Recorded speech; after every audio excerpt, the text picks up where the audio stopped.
I started selling on Amazon 7 years ago back in 2018. And at that time, I had concerns about starting Amazon FBA, as I'm sure many of you guys have as well. And I also had some hopes as well as to what I hoped Amazon FBA would go on to become for me. But I was woefully wrong about many of those expectations. So in this video, I've got 6 points written down on this piece of paper that I want to go through, as if you're a new seller considering Amazon FBA at the moment. I think these things would really help. I would have really appreciated knowing this before I started Amazon FBA. So the first one is a really obvious one, and it's probably something you guys are concerned about. Is Amazon FBA a scam? Before I started, I just discovered Amazon FBA. Some guy did an advert on YouTube. It sounded too good to be true. So as with most business models that you see advertised online, it's easier just to dismiss it as a scam. Where the truth is, most of the business models you see advertised online are actually legit. The problem is they're presented so poorly by so many people that many people fail at them and end up looking like scams. So I went into it with this niggling doubt in my mind that Amazon FBA was just going to be a scam and I'm going to lose all my money. So I can confidently tell you, despite the fact this business model is far from perfect, it is certainly not a scam, and I wouldn't still be selling on Amazon 7 years later if it was. The next thing I want to discuss, and this is my expectations of having Amazon as a business partner.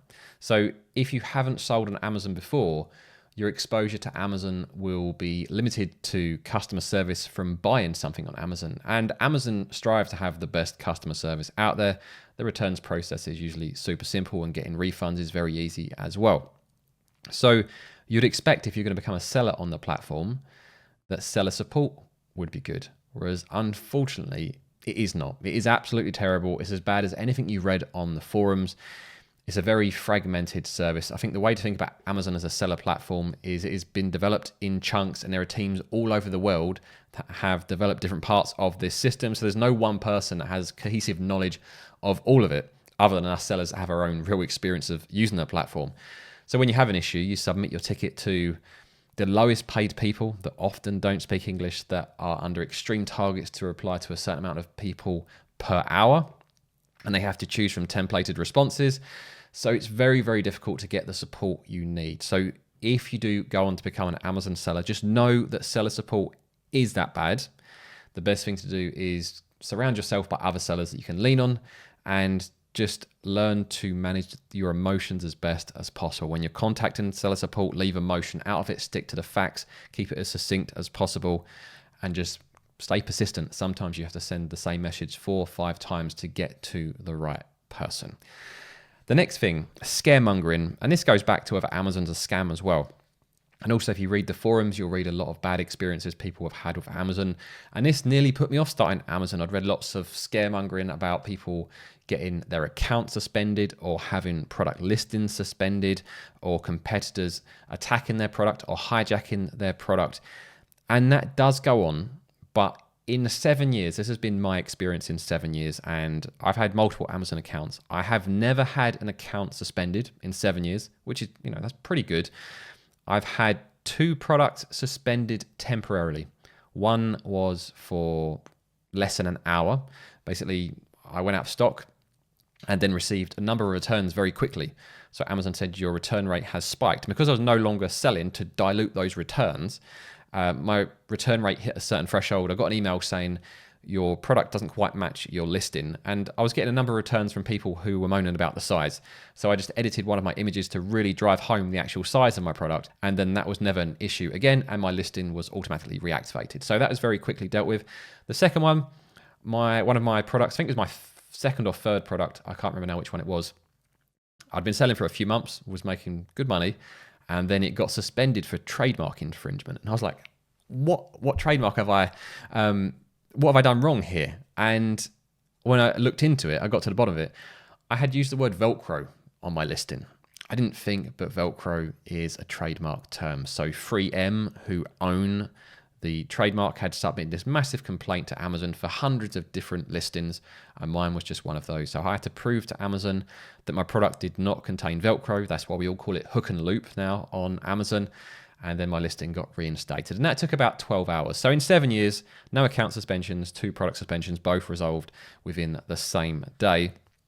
I've probably had 4 or 5 hijackers, which is when another seller jumps onto your listing, and then you can, if you've got brand registry, which you should have if you're starting your own Amazon private label business, you can get them kicked off straight away. That's happened 4 or 5 times. I've normally got rid of them within an hour or two.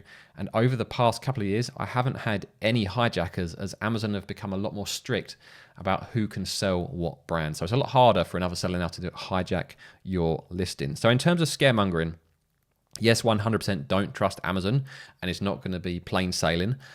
But I think the majority of people don't experience the issues that you might see on the Amazon forums, where you're just seeing a very small amount of people complaining about those things. And I've mentored hundreds of people over the past few years as well, and account suspensions are super rare and product suspensions are super rare as well. Now, before I get onto these final 3 points, just 2, I guess, promotions from me. Number 1, my FBA Elite course is on offer this month. There'll be a discount code in the description, and also Helium 10, which is a software you're going to need to use to find and analyze products on Amazon. That's also on offer at the moment. I think it's 35% off for your first 6 months or 12 months. Either way, there'll be a link in the pinned top comment. Click on that and that will load the latest offer. So point 4, Amazon FBA was marketed as a get-rich-quick scheme back in 2018, and some sellers or some gurus may still promote it that way, but it certainly isn't a get-rich-quick scheme. So if you do want to make money quick, Amazon FBA private label is not the right business to do that with. If you want to start seeing returns in 3 to 6 months, sure, and you're going to build a business over a couple of years where you're going to make hopefully very, very healthy returns, absolutely it's worth considering. Also, when I went into it, I thought it might be a short-term thing. I thought maybe I'll dabble with this for a couple of years and see if I can make some money quickly. But 7 years later, I'm still selling on Amazon. My wife's just started her Amazon FBA business as well. So this business does have legs. It does have longevity. And I didn't expect that when I first started Amazon FBA. I thought it might be doing it for a year or two, make some money, and then move on. Number 5, and this is an interesting one. I always thought that the competition on Amazon would continue to get better and better and better. And sure, it's improved slightly, but it still shocks me that I go to the average niche on Amazon, look at the top listings, and how poor quality they are. Some of the products that are being sold on Amazon, and the only reason they sell is because they're so cheap, but most niches are still quite low quality products. I can't remember the last time I bought a product on Amazon and was genuinely impressed when it arrived. And that is where the opportunity still is with Amazon. You come onto Amazon, you have the best possible product, you present it in the best possible way, you add additional features, functions, design, aesthetics that will bring benefits to the customer to draw the eye in the search results, and you can command a higher price. So that is how we make money. So yeah, there's plenty of competition on Amazon. There's there's millions of products. There's hundreds of thousands of other sellers. But do it yourself. Go onto Amazon, look at any niche, and look at the top products. They aren't that great. So that's one thing I was wrong about. I thought the competition was just going to become amazing at some point, that we'd never be able to compete. But it's still pretty poor in most niches. And number 6, I didn't know how long Amazon would be about for in terms of whether a new competitor would arrive. So back in 2018, its only real competitor was eBay.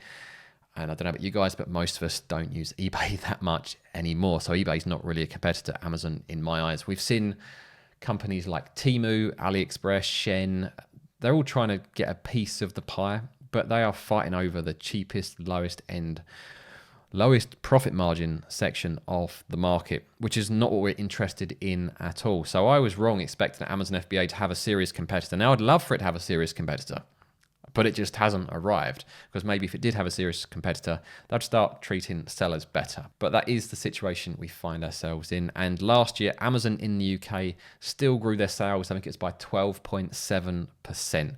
So Amazon is still growing. It is still number one. It is still a huge opportunity. And it is a great opportunity to start a scalable business without lots of employees that you can start from home in your own time. And once it is up and running, it is relatively passive as well. So if you're interested in starting your own Amazon FBA business, I'm going to pop up a video now, which will show you how to find your first product today. And I'll see you guys over there.